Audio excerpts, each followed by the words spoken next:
Binma selalu di hati. Jangan lupa, oma-oma kami, ayah-ayah kami, siapapun yang menonton podcast kami ini, untuk like, komen, dan subscribe. oke?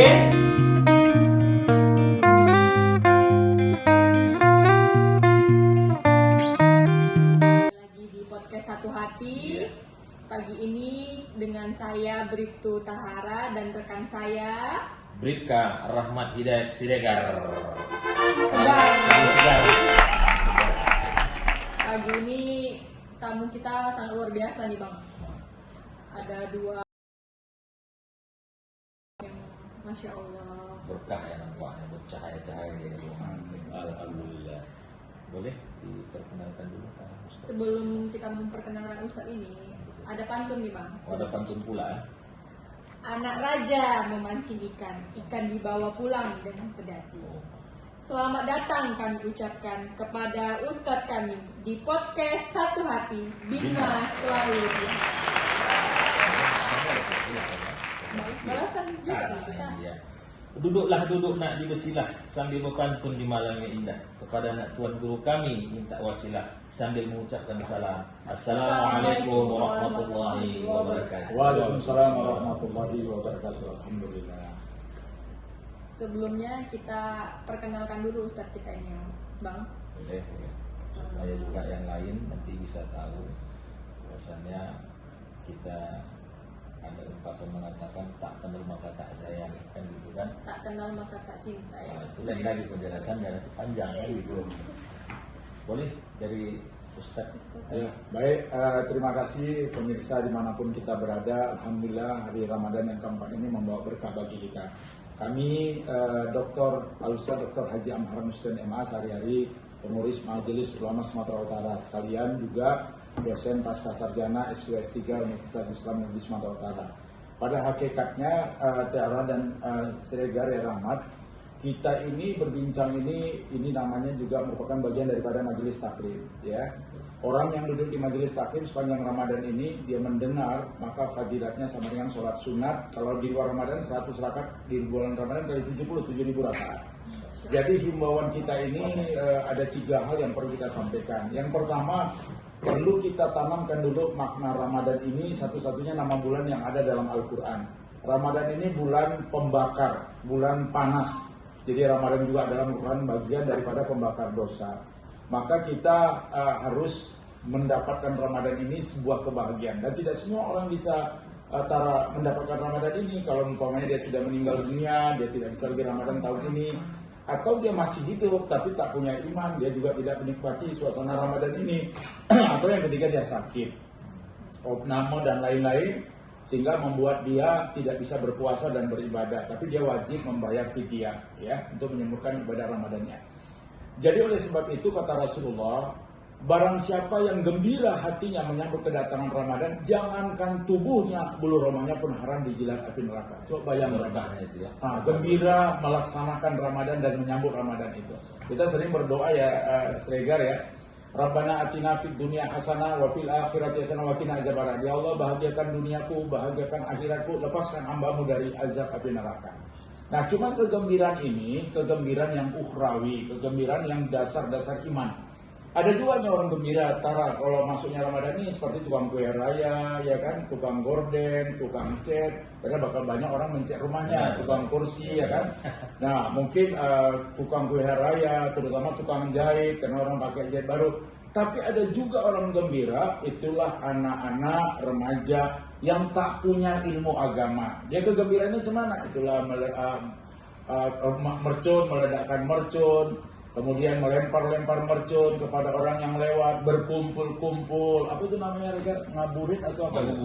Ngabuburit, ya kan? Asmara subuh. Padahal ini sudah menodai daripada nilai-nilai rahmatnya Ramadan itu. Kadang-kadang tawuran pula. Dan kita lebih malu lagi karena bulan Ramadan itu sebagai bulan yang suci, bulan karim, bulan maghfirah, keampunan dosa, kok diwarnai seperti ini. Inilah pemahaman yang salah. Maka peran daripada orang tua, tanamkanlah kepada anak-anak bahwa tidak ada kegembiraan bulan dalam 1 tahun kecuali Ramadan. Nah, kenapa kita gembira masuknya Ramadan? Tujuan Ramadan itu adalah la'allakum tattaqun. Apa itu? Mudah-mudahan kau menjadi hamba Allah yang bertakwa. Nah, kalau kita berbicara takwa, keistimewaan takwa itu ada 5. Pertama, inna akramakum indallahi atqakum. Manusia yang paling mulia di sisi Allah adalah orang yang bertakwa. Jadi polisi belum tentu apa-apa. Kalau polisi bertakwa, dia mungkin akan mendapatkan satu nilai yang baik. Dan bagaimana ciri-ciri polisi yang bertakwa itu? Itulah polisi yang dia bekerja mengamankan masyarakat yang sedang tawuran, yang sedang mercon. Ditertibkannya dengan niat supaya warna Ramadan itu bermanfaat, maka itulah polisi yang bertakwa. Cuma masyarakat harus tahu jumlah personil polisi tidak pernah seimbang dengan masyarakat, terutama di Sumatera Utara. Pak Kapolda sering menyatakan, Inspektur Jenderal Polisi Ridwan Zulkarnain Pancaputra Simanjuntak, bahwa satu orang polisi Pak Ustadz itu masyarakatnya 1350. Perbandingannya nggak sesuai. Jadi kalau andai kata masyarakat itu berbuat onar, melakukan keributan, contohlah seperti Polres Belawan itu AKBP Faisal langsung bilang sama Ustadz, di mana kami sahur, di saat itulah orang perang-perangan. Personil di Polres ini kan terbatas Ustadz. Kadang perang-perangan itu bisa 28 titik, 90 titik. Paling polisi yang bisa datang itu pada malam 6 titik, 7 titik. Nah, ini maka perlu pemahaman dari para ustadz-ustadz, ulama-ulama, orang tua untuk menanamkan kepada anaknya itu tidak ada kaitan Ramadan dengan mercon, tidak ada kaitan dengan Ramadan dengan balap-balapan liar, tidak ada kaitan Ramadan dengan tawuran. Supaya mereka tahu, karena Ramadan itu mengantarkan manusia kepada takwa. Dan yang kedua, takwa itu balasannya tidak lain adalah surga. Kita baca Al-Baqarah 183 sampai 187, tujuan Ramadan itu adalah takwa. Dan surga itu diberikan kepada orang yang bertakwa. Wasyari'u la maghfiratin min rabbikum wa jannah ardhus samawati wal ardi lil muttaqin. Itu ayat. Dan yang ketiga, setiap khutbah Jumat itu tetap disampaikan oleh khatib, dan ini rukun khutbah. Kalau nggak dibacanya, maka khutbahnya gugur. Apa itu? Ya ayyuhalladzina amanu ittaqullaha haqqa tuqatih wa la tamutunna illa wa antum muslimun. Wahai orang-orang beriman, bertakwalah kamu kepada Allah dengan sebenar-benar takwa. Jangan main-main kau takwa. Jangan ecek-ecek, jangan decoration only, basa-basi. Dan janganlah kau mati sebelum kau berpegang kepada Islam yang takwa. Bahkan ayat-ayat sering menyatakan lagi, wattazawadu fa inna khairil zadi taqwa. Bekalilah akhiratmu dengan takwa. Jadi makanya ada istilah kata Rasulullah, kalau kau ingin cari dunia belum tentu dapat. Kalaupun dapat sedikit, kalaupun sedikit tidak berkah. Tapi kalau kau cari akhirat dengan takwa, kemungkinan pasti dapat. Sudah dapat banyak pula, sudah banyak berkah pula, sudah berkah khalidina fi abada, kekal dan abadi.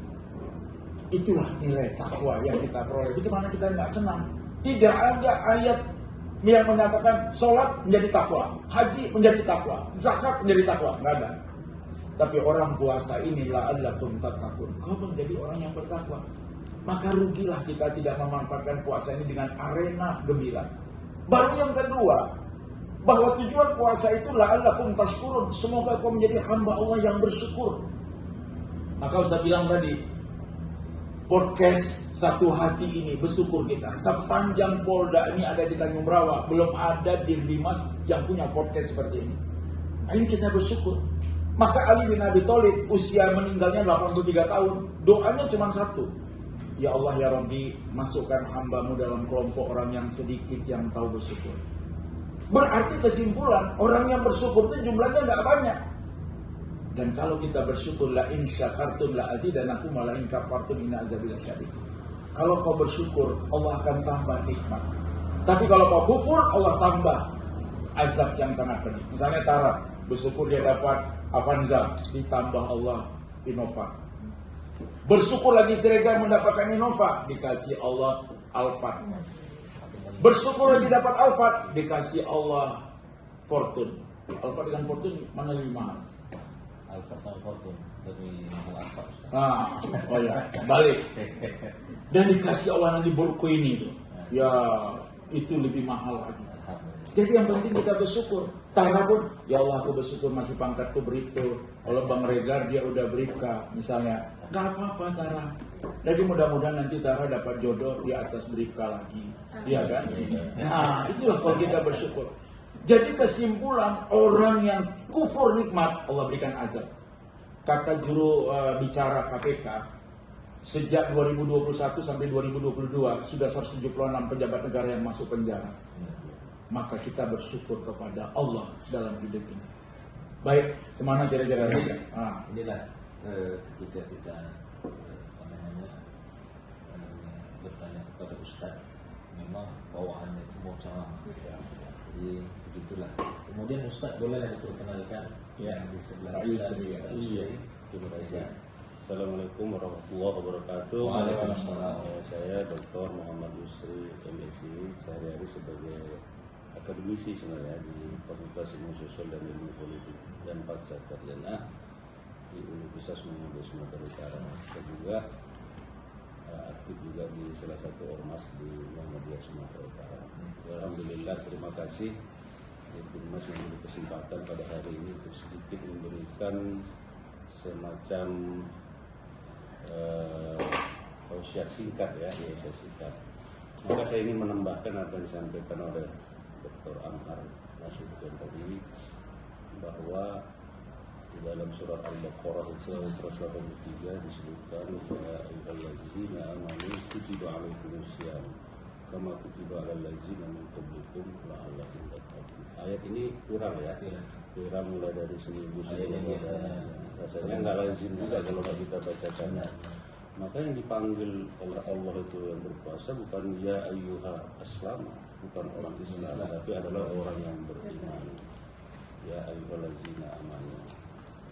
Jadi di dalam surat Al-Baqarah itu ada 3. Yang pertama yang dipanggil adalah orang beriman. Yang kedua di pertengahan surat di ayat itu adalah Allah. Kemudian yang terakhir takun yang sudah dijelaskan oleh Ustaz tadi. Yaitu yang kedua la'alla. La'alla ini adalah sungguh-sungguh ya. La'alla ini adalah sungguh-sungguh melaksanakan puasa itu. Maka menurut Imam Al-Ghazali tingkatan puasa itu ada 3. Nah, ini untuk mengukur kualitas apakah yang berpuasa ini kategori orang yang beriman yang dipanggil oleh Allah tadi. Yang pertama itu puasa itu awam. Puasa tingkatan awam ini adalah puasa yang hanya sekedar menahan lapar dan haus saja. Itu awam. Kita tak tahu kita apa golongan ini atau tidak. Kita bisa introspeksi muhasabah bin nafsi sendiri, ya kan. Demikian juga adik-adik kita ini, para remaja ini, ya kan. Apakah kita masuk golongan puasa awam itu? Puasa yang hanya mendapatkan lapar dan haus saja. Puasanya sah-sah puasanya, tapi tak mendapatkan apa-apa. Nah, tingkatan yang kedua adalah puasa khawas. Nah, puasa khawas ini di samping menahan lapar dan haus, ya, juga menahan dari godaan-godaan yang datang dari mata, dari telinga, ya, dari penglihatan, dari telinga, yang bisa membatalkan puasa, ya kan? Jadi puasa itu kan menahan dari terbitnya fajar hingga terbenamnya matahari, yaitu menahan dari segala apa saja yang dapat membatalkan puasa.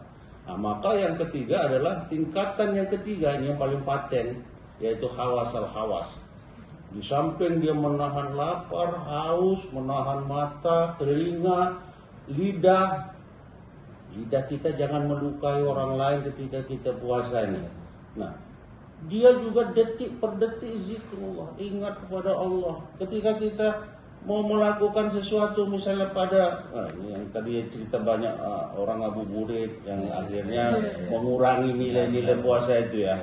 Ya kalau udah berjalan di luar banyak penglihatan.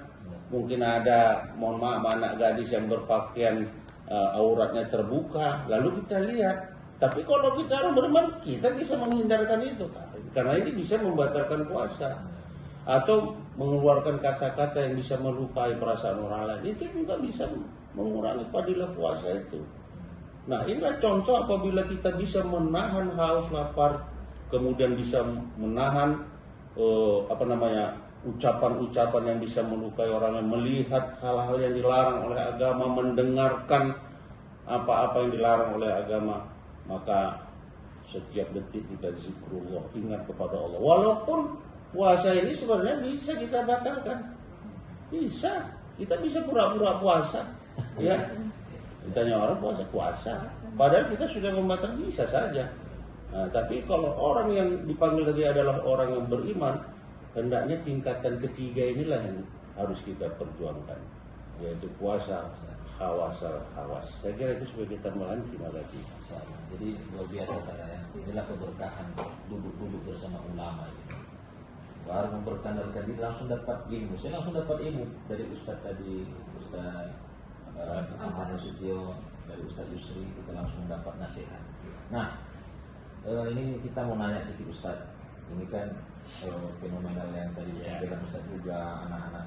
Ya kebiasaan anak-anak muda ini yang terpancing. Kalau orang tua mungkin yang tawuran-tawuran mungkin jauh lah. Biasanya anak muda ini antar kampung ini dan kampung ini, ya kan? Dan pada saat bulan puasa pula ini. Nah,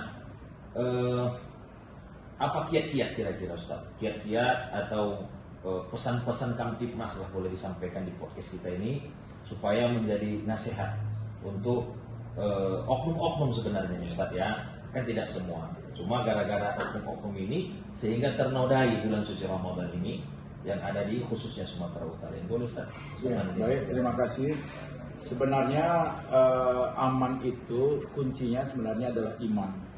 Sepanjang dibangun iman maka aman. Kalau iman dan aman sudah merupakan komitmen kita, mari kita aminkan bersama. Karena apapun ceritanya bahwa orang berbuat jahat dan berbuat baik kuncinya cuma dua, niat dan kesempatan. Jadi oleh sebab itu kepada generasi anak-anak kita ini ya tanamkanlah niat bahwa berpuasa itu menahan hawa nafsu, mengendalikan hawa nafsu, maka janganlah sampai hawa nafsu itu dibawa kepada suasana yang tidak baik. Dan itu nanti menodai Ramadan itu sebagai bulan suci, bulan yang sangat penuh dengan iskun minan nar, pemberian tiket bebas api neraka, bulan yang memberikan kepada kita keampunan. Karena kita ini tak ada yang bersih. Kalau ada makhluk tiap hari berbuat baik bukan manusia mereka, tiap hari berbuat noda dan dosa juga bukan manusia, setan. Seadil-adil manusia pernah berbuat dosa kecil, tapi dia juga pernah sedikit membuat dosa besar. Itulah kita manusia. Dan inilah bulannya sebagai bulan keampunan.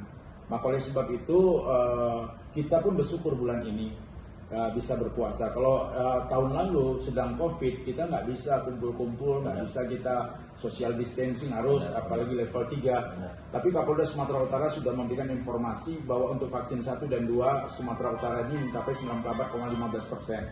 Ini target yang sangat hebat dilakukan oleh Pak Kapolda. Ya, Jawa Timur baru 73,14%, Jawa Barat 81,22%, sementara Jawa Tengah Semarang itu baru 73,26%. Jadi kita udah termasuk target yang hebat. Bahkan Pak Kapolda juga bilang untuk vaksin 3 booster itu kita sudah 11,25%. Ya, nah kita doakanlah. Kalaupun ada masyarakat bertanya, Pak Ustadz dengan vaksin ini sudah tercapai, ya insya Allah COVID reda, dia turun, ya kan? Kemudian kalau kita puasa melakukan vaksin 3 ini cuma Ustadz atau vaksin 2, ya nggak apa-apa. Vaksin itu tidak membatalkan puasa, ya karena itu melalui kulit dia di sel dan itu cairan, ya secara difusi ya tidak mengganggu daripada pencernaan dan lain-lain, bahkan tidak mengganggu daripada menghilangkan haus dan dahaga, kan tidak, ya. Jadi dibolehkan. Jadi oleh sebab itu masyarakat tentu ikutlah berpartisipasi dengan baik, ya. Jadi inilah kita enak tahun ini, masa kita nodai Ramadan itu dengan hal-hal yang tidak baik. Ini sudah termasuk enak, masjid sudah buka, ya, sudah berjemaah, bahkan kita tengok di Masjidil Haram pun sudah tak ada lagi social distancing, ya kan? Umroh sudah bisa dengan baik. Ini sudah kebahagiaan. Jadi Tara pun kalau umpamanya punya adik, wariskanlah cakap Ustaz ini kepada adiknya, tetangganya. Yang penting 3, pertama sadarilah Ramadan ini membawa kita menjadi orang yang bertakwa. Ramadan ini membawa kita menjadi orang yang bersyukur. Ramadan ini juga la'allakum yarsudun, supaya kau menjadi orang yang cerdas. Orang yang cerdas itu bukan hanya sekadar intellectual quotient IQ, tapi kecerdasan emotional quotient dan spiritual quotient. Kenapa kita katakan Ramadan itu kecerdasan intellectual quotient? Sebab Ramadan itu punya nilai 4 ilmiah. Pertama, Dengan puasa kita mengistirahatkan pencernaan. Supaya apa? Pencernaan ini 1 tahun 11 bulan dia bekerja, 1 bulan dia istirahat. Supaya dia bagus. Kita pun kalau kerja terus sampai malam, tetanus kita. Jadi inilah perlu untuk istirahat. Yang kedua, selama kita puasa ini pH tubuh kita normal. pH namanya eksponen hidrogen derajat keasaman. Sama dengan 7 pH kita nih. Maka kita tahan puasa.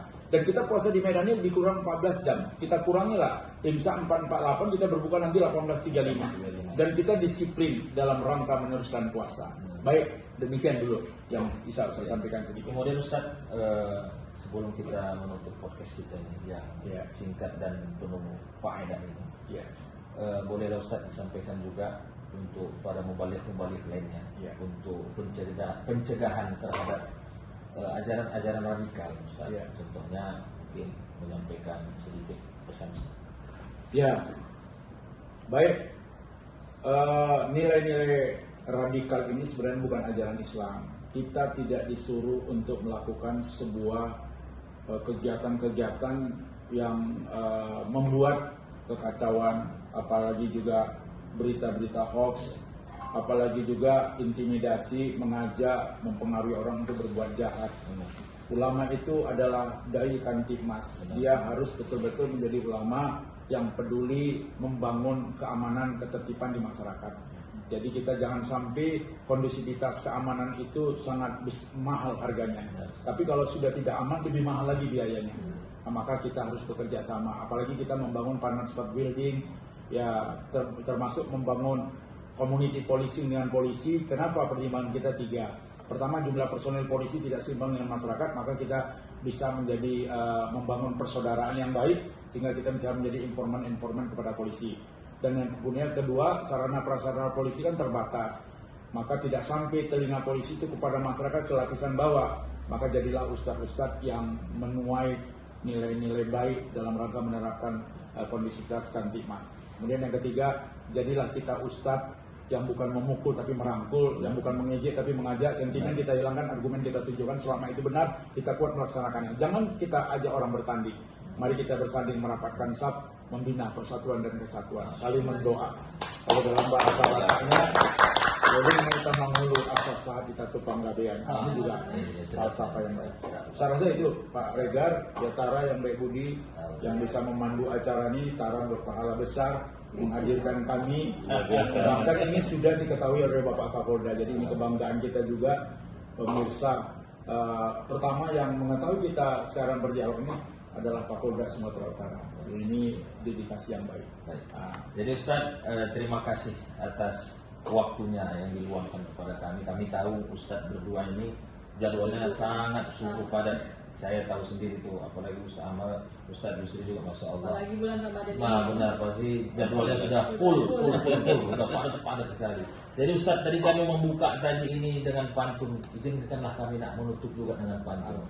Ya kan, kata orang-orang dulu, terima kasihlah pula daun keladi. Kalau ada tambah lagi, kalau ada Ustaz punya waktu lagi, boleh datang lagi kemari. Alhamdulillah. Insyaallah. Oke, demikianlah percakapan kita tadi dengan narasumber kita, yaitu Al Ustaz Haji Amhar Nasution MA dan Al Ustaz Yusri, Dr. Yusri MSI. Nah, nanti untuk kesempatan lainnya lagi, tunggu kita di podcast Satu Hati, Bima selalu di hati. Terima kasih.